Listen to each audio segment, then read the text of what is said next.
relax in the shower, Richard. Whenever somebody turns on the water in the kitchen, you get scalded. Is this our bathroom right here? Yes, it is. All right, well, I've heard this complaint before, and I've seen this as the culprit before. This is actually called a 3-valve. This is the standard tub and shower valve up until the late 60s in America. It has a hot water pipe inside the wall that goes to this hot valve, a cold pipe right here. Here's your hot and cold handles. Now the water comes together to this point. This is called the diverter. You can turn the handle and the water will come out through the tub spout, or you turn it the other way and it'll go out through the shower head right here. So when you first set these, the hot and the cold, and it mixes right here, it works fine. But as soon as somebody uses any other plumbing fixture in the building, what's going to happen? If it's cold water, you're going to drop the cold water pressure. Say somebody flushes a toilet or uses the kitchen sink. Yeah. Now, if that cold water pressure drops, all of a sudden, hot water is the strongest pressure, and all hot comes into this point, and you get scalded. Oh, yes, it's awful. Right? So what I want to do is I want to replace this 3-valve with a valve like this. This is called a single lever pressure balanced shower valve. All right, you set the temperature you want, okay, and when you set it, it'll stay right at that temperature no matter what happens in the building. All right, the way it works is this. Here's a cutaway. So you set the temperature right here. So imagine you've got the hot water coming in here, the cold water pressure right here. You set the temperature by turning the handle this way, and it mixes just like the other one did. But if I turn this a little more, you see right here? This is the really important part. There's a little piston right here. You see this piston and go back and forth. And that adjusts for pressure. So now imagine that you flush that cold water from the toilet, this pressure would drop.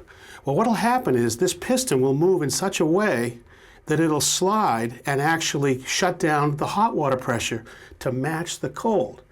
And that means you're going to end up with the same temperature, a little lower pressure, but you'll never get scalded. Oh, that sounds great, Richard. All right. But this is much smaller than those. Are you going to leave holes in my wall? Well, this is not the first 3-valve that need to be replaced, and you really don't want to replace all this tile.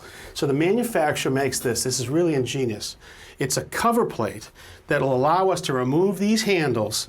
It'll cover the holes, and when we're done, it's going to look like this on the wall. What do you think? Oh, that looks great. All right, I it love starts it. by us turning off the water down the basement.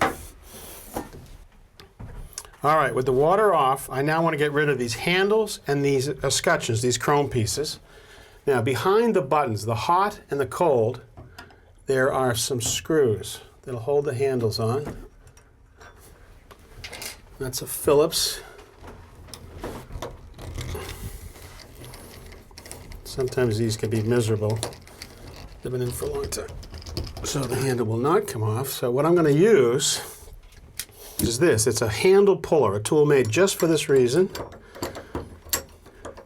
And now I just tighten the screw, and that should pull the handle back. Good. Make short work of it.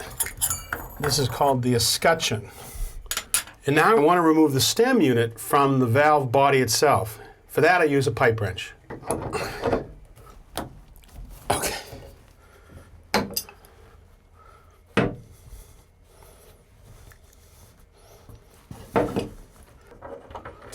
Okay, there's the stem unit, and now we're flush with the wall. I just need to do the same for the diverter and the cold. All right, so we have the stem units removed, and now I got to get the valve body out of the wall, and I got to cut the wall open. Now here's that repair plate. I could just hold it up right here and trace the outside, but the manufacturer actually makes a template. And now you can see the witness lines right here, and I've made marks at the center line of the old valve, both vertically and horizontally. Now I just line them up, and I trace the outside, and that gives me the perfect place to cut the tile. What I'll use is a masonry bit to drill strategically placed holes in the tile.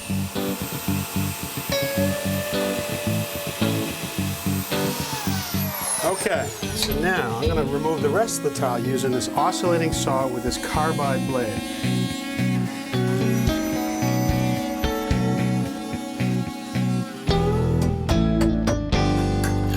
I got to tell you, John, they literally don't build them like this anymore. This is what they called a mud job, not just a little piece of sheetrock. This was a piece of metal lath, see the metal? And this was all this cement built inside here, and then the tile over the top of it. So now, I got to get the valve out of there, so I'm going to actually cut with a reciprocating saw in two places and get the old valve out.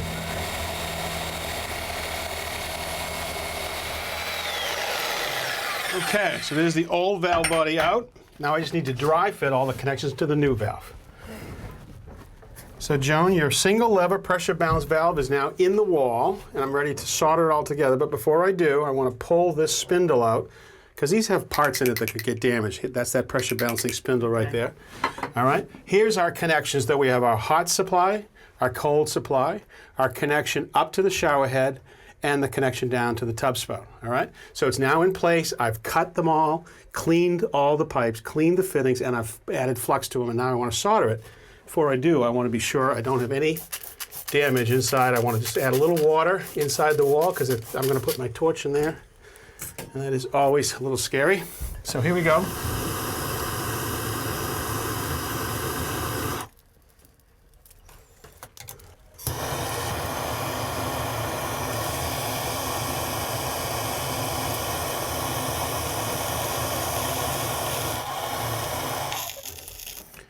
All right, Joan, I reinstalled that spindle and turned the water on downstairs. And guess what? We don't have a leak. That's good. Excellent. You've done that many times, Richard. Well, once or twice. And now I just want to check that the valve works correctly. So now that's cold, hot, just like it should be. All right, so now it's time to trim the valve out. And so here's this cover plate. Now this is stainless steel. It has stainless steel screws. It has these two spanners, and these will actually fit in behind the wall. And as I tighten up the screws, it'll pull that tight. I want to put a little bit of putty right here at the backside to make a nice watertight seal right here. Are you going to put the putty all the way around, Richard? Actually, no, just at the top right there. We're worried about the water coming down the wall. Gravity's working to our advantage, you know? It's not going to come up. Okay. So here we go. Let's get this into the wall.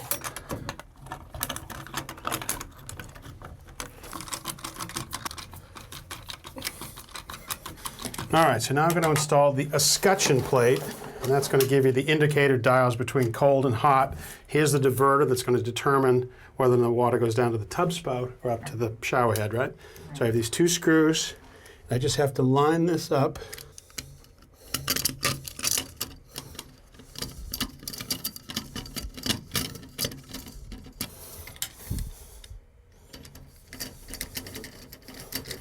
And before I go any farther, I want to add this gasket, again from the top, so that no water comes down in behind the wall.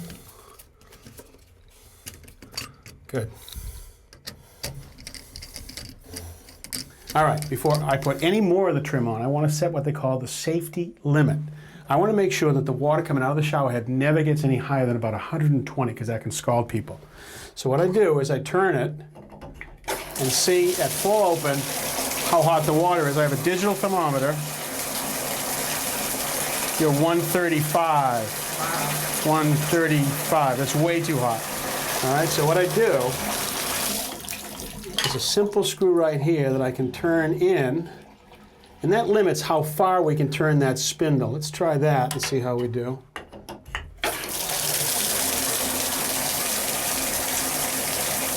116, 118, 118. Boy, I got lucky there. That's good. All right, so your limit is set. And now we just have to put this cap assembly on right here. Okay. And the handle goes on, oriented to the top right where it says off. Stainless steel Phillips screw goes right here. All right, just cover that screw up with an index. Good. And we'll just clean up the last of the putty here that's sticking out. Okay, you got a rag there? I do. Super. Okay, let me just clean it up, give it a little buff. What do you think? Oh, it's looking great, Richard. Isn't that great? Yeah, it's shining up nicely. I think it's time for you to give it a test drive. Okay. All right, turn it to cold. Okay. Yeah. All right, turn it right around to hot. Be sure that it's hot. All right, let's try out the shower. The diverter's right at the bottom. Slide it over. Careful, don't get wet. Oh! All right, turn it off. Gotcha. All right. This is really fabulous. Well, Thank you so much. You enjoy it. Have a nice, safe shower. Plenty of room to work, huh? Well, that job turned out to be a little tougher than I thought. Getting through that old mud tile was unbelievable. That lath was so sharp, I cut myself to smithereens. Yeah, the cement is hard and the wire lath is brutal. Right. You know, but that tile still looked as good 50 years later as the day it was installed. The other thing is, once I got the thing open, I don't know if you saw it, but there was a stud on each side, so there's no room to cut the pipes or anything, nothing behind it. Sometimes we have to cut an access panel behind it if there's a closet or something like that. Not so in this case. Well, that trim plate saved you a lot of trouble from having to retile. So we installed that style trim plate, but they have some choices I want to show you here. There's a little more decorative one right here. You put this on, and then it gives you a couple of different choices for handles. This nice. one Nice. or this one. Okay. And what about code? I mean, what does the code say about these valves? Well, new construction, you have to put them in by international code, and that's with good reason. And when it comes to remodeling? Well, if you're renovating a bathroom, you should have a building permit anyways, but in some jurisdictions they don't demand it. Most of the time they will say that you have to put in an anti-scald valve. Well, it'd be nice to have that valve behind the wall. Right, and once it's in, you're going to have that adjustability from against pressure fluctuations, but most importantly is to set that temperature limit to prevent against high temperature coming out through. So if you don't set that limit, a valve like that could still cause a scalding? There's some chance you could, yeah. You're going to be reduce the chances, but there's always a limit. It's much safer to set that limit. All right, well, as always, good information. Thanks, guys. And until next time, I'm Kevin O'Connor. I'm Tom Silva. I'm Rich Trethewey. And I'm Roger Cook. For Ask This Old House. Don't go over the limit. Oh, you. Jeez.